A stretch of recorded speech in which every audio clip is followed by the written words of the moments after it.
One Man's Family, brought to you by Fleischmann's Yeast.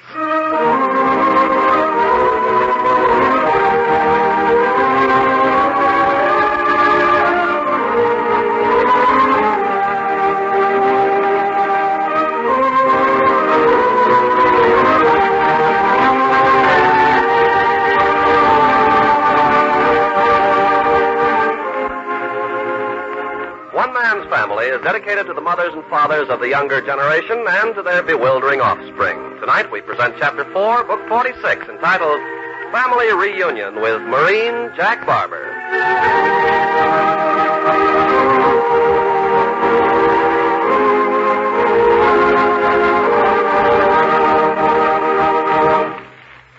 Now, it probably never occurs to many of you that when you buy a loaf of bread or some delicious rolls, that your baker really deserves your special thanks for the swell job he's doing right now. In spite of rationing and actual shortages, he's managing to keep you supplied with nourishing, vitamin-enriched bread. Yes, sir, the bakers of America are certainly doing a grand job. And by the way, speaking of rationing, as who isn't these days, I'll bet my last ration point that you good housekeepers are mighty glad to know that Fleischmann's Yeast isn't rationed, that it's still plentiful at your grocer's. You just bet I'm glad to hear that, Mr. Carpenter. You see, I always use Fleischmann's Yeast for all my baking.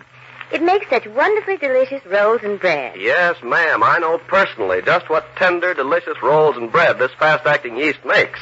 Not only that, but Fleischmann's Yeast with the yellow label is the only yeast of any kind with both vitamin B complex and added amounts of vitamins A and D. And all of these important vitamins go right into whatever you bake with no great loss in the oven. So, ladies, when you bake, always insist on Fleischmann's Yeast with the yellow label. That way, you can not only give your family rolls and bread that are wonderfully good to eat, but rolls and bread which are also extra good for them.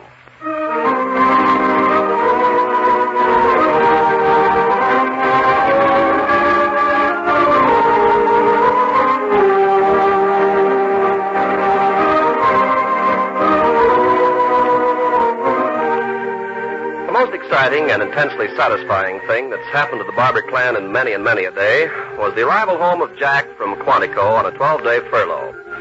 This young Marine officer is leaner and browner and holds himself with a straightness and a poise which Jack Barbour of civilian life never knew. He has a brighter eye and a keener perception and moves with a litheness and sureness of foot, which makes one think a little of a jungle animal.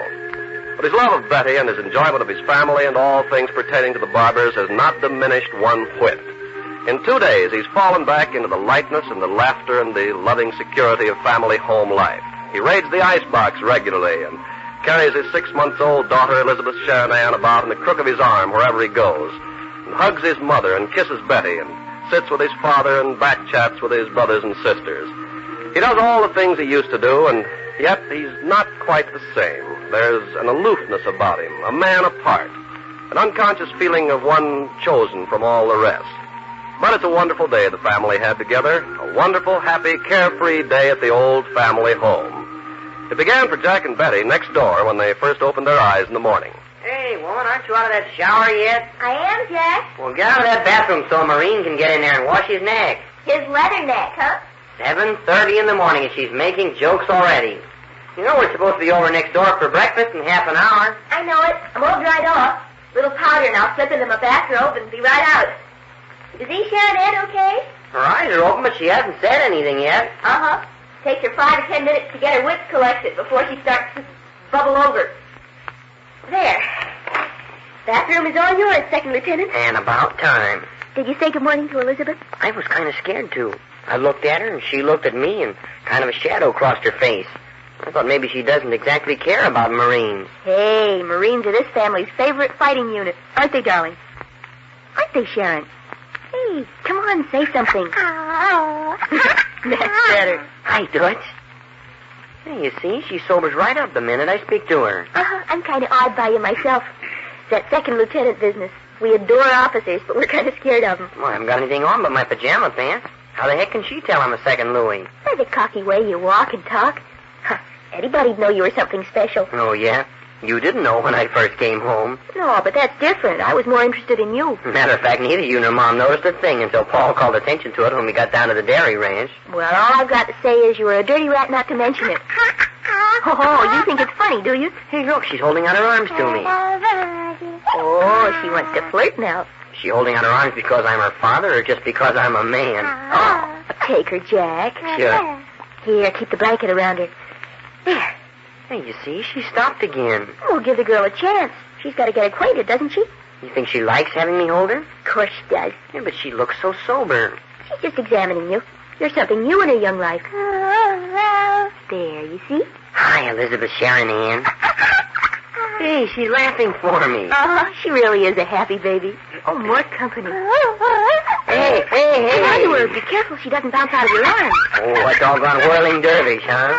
She really has got more pep than a basket full of puppies when she wakes up. You better let me take her while you shower, or we'll be late for Mother Barbour's breakfast. Couldn't I take her with me? Under the shower? Oh, what's the matter with that? Hey, you don't treat infant dollies like that? Why not? I'll bet she'd like it. It isn't scientific. Okay, take your offspring, woman. Why do you keep calling me woman? Does it make you feel strong and masterful? Yeah, it's been so long since I've had a chance to lord it over a female, I gotta take advantage of the few days at home. Okay, I don't mind. Hey, she called me Dad. Did you hear her? I heard her say something. Say it again, Elizabeth. Say Dad. Oh, don't be such a dope. Say Dad. It was just part of her cooing and gurgling, Jack. No, sir, she definitely said Dad. Now, come on, baby, say it again.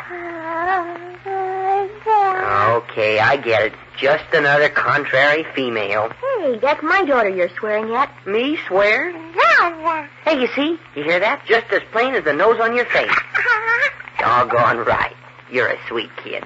Just like your mother. Well, how about you getting your shower and some clothes on? They're going to hate us over next door. Okay. It won't take me but a minute. Oh, wait a minute. I knew there was something I wanted to show you. And now who's holding up my shower? It'll only take a minute. Come on in the spare bedroom. Is it okay to be hauling ESA all over the house? Oh, sure. She's wrapped up. I forgot to show you this, and would Father Barbour be hurt? Hey, it's an old-fashioned cradle. Uh-huh, with rockers and everything. It's an antique. Where'd you get it? Father Barbour found it in an old shop out in the Richmond district. It was all to pieces. And he brought it home? Not only that, but he glued it together and sanded it all down, and now he's polishing it. Beautiful wood. I thought they didn't believe in rocking babies anymore. Okay, then we'll put books under the rockers so it can't move. But this is definitely where Winston's going to spend his early life. Oh, so you know who Winston is, too? Of course she does. I've told her all about it. How she's going to have a little brother to play with, and how she mustn't be jealous, because after Winston there's going to be Paul and David and John and Marie Antoinette and Mary Fanny. Hey. Huh? You care? Let's see. That'd be Winston, Paul, David, and John, 4 boys. Uh-huh. And E. Sharon Ann here, and Marie Antoinette and Mary Fanny, 3 girls. 7. You think a second Louis in the Marines can support 7 sons and daughters? But the war isn't going to last forever. What the heck, the minute you get out of the Army, you'll be a great attorney, and 7 children will be a breeze. And another thing, where'd you get those names? Oh, gee, I didn't think you'd care. I just thought them up while you were away. I guess it gave me something to think about. Oh, sure. That's swell. Yeah, and I'm glad about you, too, Annie. I don't feel half as bad about being away with you to look after Betty. You sound more like a canary than my daughter this morning. Hey, what time is it? We've got to get down to business. Mother Barbour's going to be mad as hops if we spoil her good breakfast. Okay, let's go. I can be dressed and ready to go through the hedge in 10 minutes. Boy, I hope Mom's going to have some of those sour milk hotcakes and homemade sausage. You just came in, Mother Barbour? Well, there's plenty of time. Can I do anything besides keep an eye on this sausage? No. The batter's all ready for the sour milk hotcakes, and the skillet's hot for the eggs. Uh-huh. And the coffee's just going to perk any minute now. You say both Hazel and Claudia arrived? Mm-hmm. We'll be in the library with Father Barbour. And the table's all set in the breakfast room? Mm-hmm. I just finished. Oh, I put on some of that Spanish marmalade with the wild honey in it. Did you mind? No. Jack will like that. Uh-huh. That's what I thought. He's so crazy about marmalade. They better get over here. They're going to be late. Well, they still have 10 minutes. It's so nice that they could have their 12 days together over in their own house next door and still be so close to us, isn't it? Yes. But I don't know how we're ever going to get Jack up again. Oh, there'll be other furloughs. So why even think about it? Yes, of course. Things will go on just like they have. I don't think we've got very far away from Jack or that he's got very far away from us in those past 5 or 6 months, do you? He's more of a man than he was. Oh, but that's good. Well, I'm so proud of him. I could hug him every time I see him.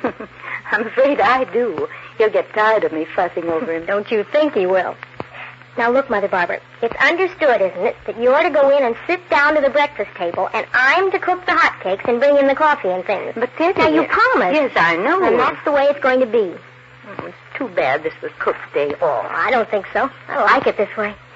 Well, it's a shame Cliff and Irene couldn't get up for breakfast, too. Well, Dan Murray had offered to let Clifford off. Yes, but he'd have had to do everything himself, and Cliff wouldn't do it. Oh, well, they'll be here right after breakfast. Hello, out here. Hi, Hazel. Well, my dear. You use any help in the kitchen department? No, we're very well organized. Mm-hmm. Matter of fact, we can sit down to the table the minute the guest of honor arrives. The efficient Barbers.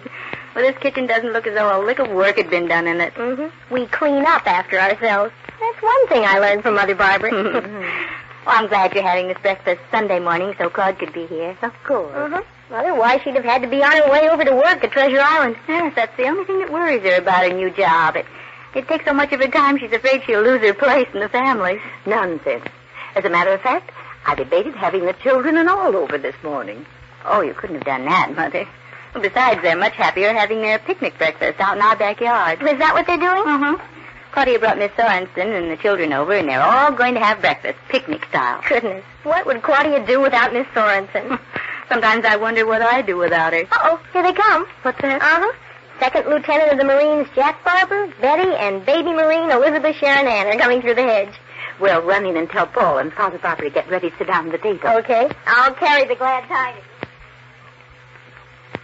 Claude, you have to climb around the tail and wings of those big Boeing clippers? Aren't they the biggest things? Seems to me what Pan American Airways needs is a man on the flying trapeze to do the sort of jobs you described. Oh, there's ways and means of doing everything. I'm finding that out, Dad. Make way! Teddy Barbour reporting. Well, advance and give the countersign. The countersign, Major Barbour, is soups on. Ah, that's the most appetizing countersign in many a day. What are the orders of the day? Well, the orders from the kitchen, sir, are to get yourself in readiness to storm the breakfast room. The immediate object is to take the breakfast table, loaded down with sausage and hotcakes. A worthy military objective in anybody's language. Further information states that Second Lieutenant Jack Barbour and family are advancing through the neighboring hedge, and that immediate action is indicated. Teddy, you sound like you were studying to be a whack at least. Jack and Betty are on their way over? Are you folks all ready to sit down to the table? Not only ready, but willing and able. You know, Paul, you never had such a good appetite as you have now. Is that good? Oh, it's perfect. I was just thinking... Hey, where's everybody? Oh, there he is. In the library, Jack. Hi, Dad. Come on. Hello, Paul. Hi. Hey, Mom says, why isn't everybody down at the breakfast table? Hey, aren't you going to speak to your sister? I don't speak to sisters. I kiss them. Oh, the Marines kiss gooey, don't they? All servicemen do. Their mouths water so at the sight of a pretty girl they can't help it. Is that your daughter you've got under your arm? Oh, yeah. Hey, she called me Daddy this morning. Oh. She did, too. Come on, honey. Say Dad for me. Oh, come on, say it. Hey, you see? What was that? Elizabeth Sharon Ann called me Daddy. Daddy. Okay, just a cynical group of civilians. Civilians don't believe in anything anymore. Marines do. Doggone right. A Marine's got plenty of ideals, and what's more, he's got the brawn and the guts and the know to put them over. Okay, Sharon, I won't say another word. Okay, Mom, we're coming. Well, you'd better. I'll throw the whole thing in the refuse pail.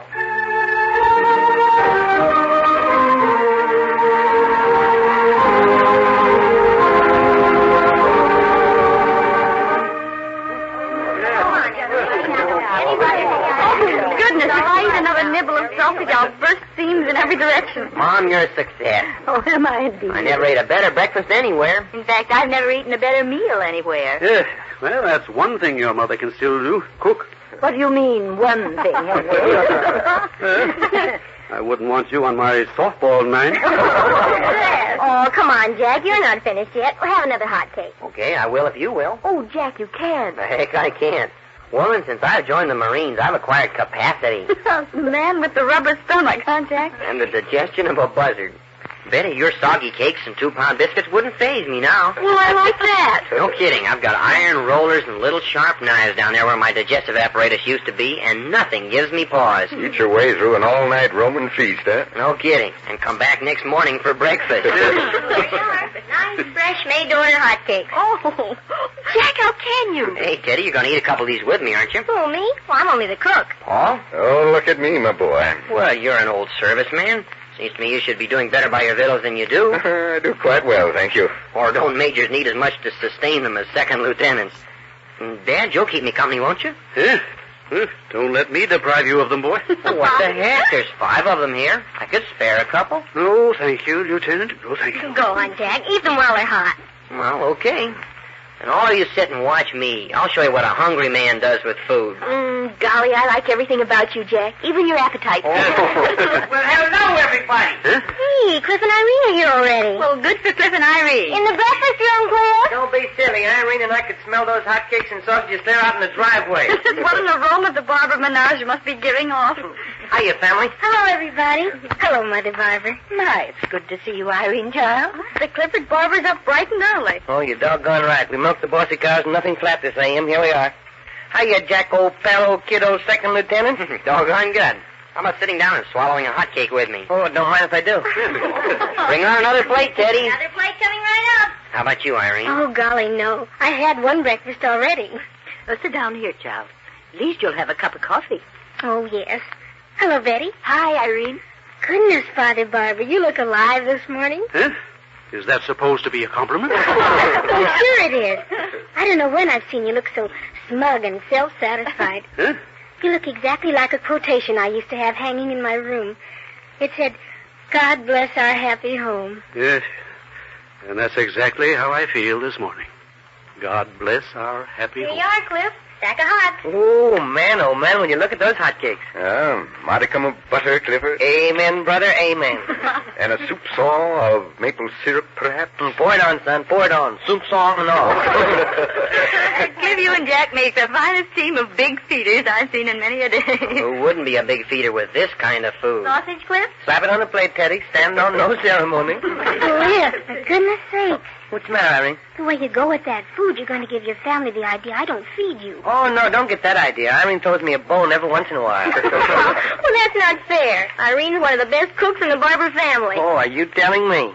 Last night she whipped out one of the widest and tallest and tastiest raisin cakes with boiled frosting a man ever sunk his teeth into. Then why not give the girl credit? Oh, I tell her how good she is all the time. I've got to break the monotony once in a while. Huh? Having the man you love telling you how good you are never gets monotonous to me. Not to me either. It never gets monotonous to any woman. I think that one of the worst things about Jack being away is not having him here to say what a gorgeous creature I am every once in so often. But I write it in my letters. So that was the same as having it said with your eyes and with the touch of your hand and all that.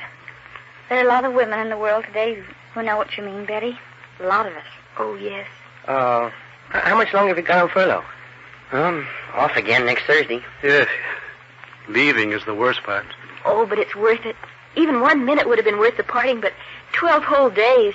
It's been heaven. Look, I've just got the batter for 6 more hotcakes left in the bowl. Oh, I couldn't, Teddy. Jack? Positively no. Oh, letting me down. What the heck do you think I am, a doggone bottomless pit? Well, I can't throw them out. Somebody's got to eat them. Okay, I'll be the goat. Fry up your 6 more hotcakes. I'll bet you don't get them all down. How much? Well, I don't know. You seem awful certain. Certainly I'm certain. The dairy ranch gives men a he-man appetite. Just about any kind of work required of man today produces a big appetite. That's why the country's consuming more food than ever. More men doing more active work. Yes, that and the fact that there's something like 8 or 9 million more men working today than 10 years ago. Yes, that's true. More people with ready money to buy food. You know, I've just been watching you civilians. I think the boys in uniform eat on an average of twice as much as you people do. That is not counting Cliff. Hey, Jack, tell us something about yourself, huh? What'd you do to get to be a second lieutenant in the Marines? Oh, you don't want to hear about that. Well, the heck we don't. Oh, yes, please. Just a regular old boot camp grind with a lot of extra stuff thrown in. He had to pass oodles and oodles of examinations to get his bar. Huh? What kind of examinations? Written tests, oral tests, physical tests, intelligence tests, everything you can think of. And passed them all with flying colors, huh? He was number 3 man in all his class. Hey, Betty. Well, you were, doggone it. It was just for your ears, you dope. No, sir. You're good, and I want all the world to know it. Huh? Number 3, were you? Yeah. It doesn't mean anything. It does, too. It goes right on your service record. What's going to happen to you now that you're an officer? You're finished with Quantico, aren't you? Yeah. Oh, go on and tell them. They got to know sometime. Huh? Jack, now, what does she mean? Oh, Betty, you have the doggonest way of upsetting things. Now they really think something's wrong. But, Jack, It isn't anything really, except that now I finished at Quantico, I'm going after my curled wings. Uh-huh. And then he's going to be stationed down at Gillespie Field near San Diego. Hey, right here in California, huh? Oh, that's wonderful, son. Now, just a minute. What's this curled wings business? Those are the paramarines. Paramarines? Yes, the parachute contingent of the Marines. You're to be trained as a paratrooper? Hey, that's something. You mean you've got to jump out of the airplanes with a parachute? Well, look, Mom, it's one of the greatest honors that a Marine can have. To be chosen. There are only 2 men chosen out of each class at Quantico. Uh-huh. And out of all those who volunteered for paramarine training, Jack was selected as one of the 2. Well, do you like the idea, Betty? I'm so proud of him I could die. He's wonderful to do it. But what in the world ever made you volunteer for such service, Jack? It's one of the toughest branches of the service there is, Dad. I set out to see if I couldn't make it when I first went to Quantico, and I did. But why? Well, look, Dad, there's 2 ways of going into the service. Either you shrug your shoulders and say, I'm in and can't help myself, so I'll just get along the best I can. That's one way. The other way is to go in with the idea that the more serious you take this war business, the more you train and work and develop yourself for the job ahead, the sooner we can lick it. Isn't that right, Paul? Right. Yeah, and that's the way I went at it. I had to go at it like that or just die of being bored and homesick and a misfit. No, I think you're doing exactly right, Jack. I'm proud of you. But why the parachute troops, Jack? Because that was the hardest. After you've passed all the physical tests for other branches of Marine service, then you take more and harder tests for the paramarines. If there'd been anything harder than paramarines, you'd have had to try for that, huh? Well, I don't know. Maybe it sounds silly to a civilian. Heck, it does. Oh, no, we're with you, Jack. It's just that it's hard to express how glad we are to be related to her. Oh, please, I don't want you to feel that way. Really, I don't. It wasn't bravery or cockiness or anything like that. It was just a hard job to do, and somebody's got to do it, and I didn't feel I could pass it up if they'd take me. Yeah. Good boy. Gee, fella, I'm glad for you. I mean, that you made it. Yeah. You say you're going to be down at Camp Gillespie? Yeah, there are 2 training camps for paramarines, Camp Gillespie, California, and New River, North Carolina. I thought for a while I was going to draw New River. But you didn't. Now when you get some time off, you can come home. And there's no reason why you can't come down to camp once in a while. How long's the course? 5 weeks. Do you know anything about the training? Not much. You get lots of hardening up training. They teach you more and more judo. That's the old jiu-jitsu wrestling. And I know we start our training jumping in captive parachutes from towers. Oh, yes, I've seen some of it in newsreels. Uh-huh. The 5th week, the new recruits make 6 jumps from planes. At the end of 4 weeks, you start jumping from planes? Yeah.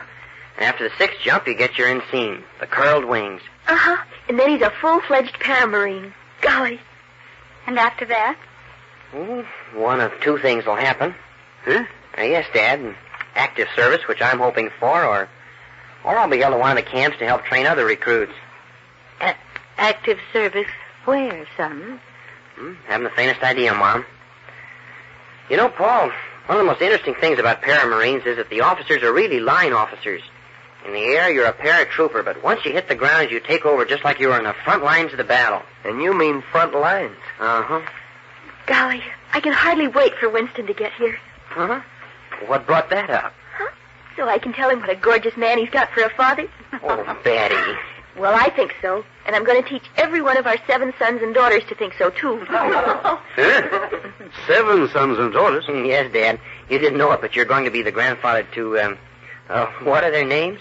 Elizabeth Sharon Ann and Marie Antoinette and Mary Fanny for the girls.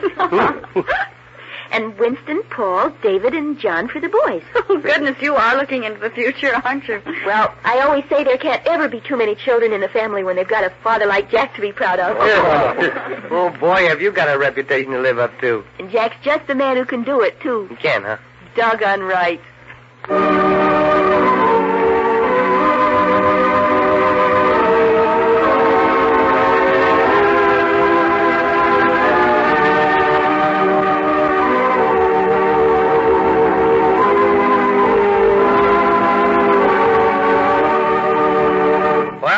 if Clifford really put his foot into it this time. During a family chat, he referred to women as the weaker sex and immediately brought down upon his head the combined indignation of Hazel and Claudia. Weaker sex indeed. How can you say such a thing, Clifford Barbour? Why, women are doing even better at some men's jobs these days than men themselves. Yes, all they needed was a chance to show what they could do. I'm really surprised that you're being so old-fashioned, Clifford. Hey, now lay off. I didn't originate the phrase. I was only quoting. Oh, by the way, who did originate that term, weaker sex?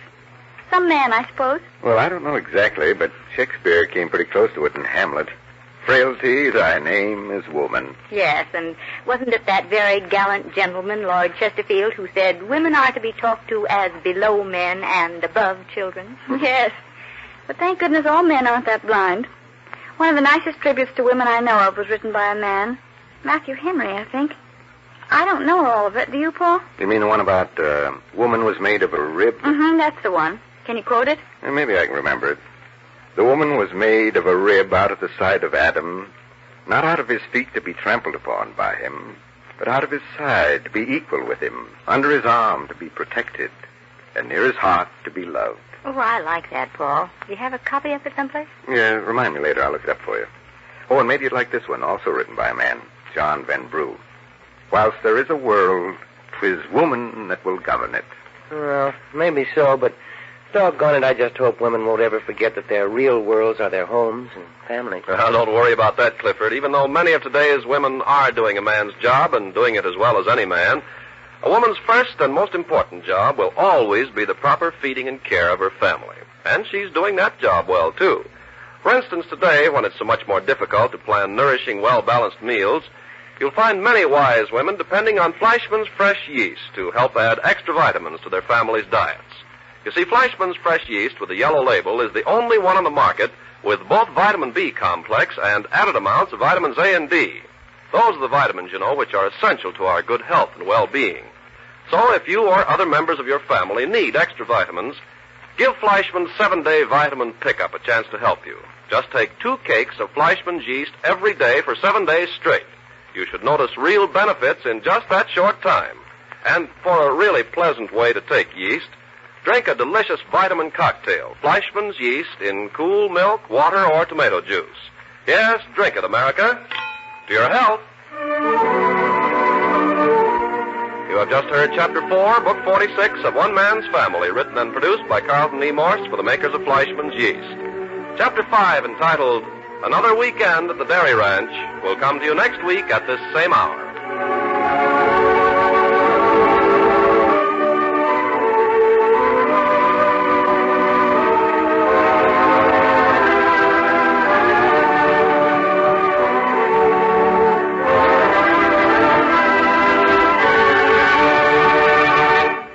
Next time you buy puddings, ladies, ask for R-O-Y-A-L, Royal Puddings. Serve a smooth, rich, delicious Royal Pudding tomorrow and find out for yourself why women from coast to coast buy more Royal Puddings than any other kind. One Man's Family comes to you from California. This is the National Broadcasting Company.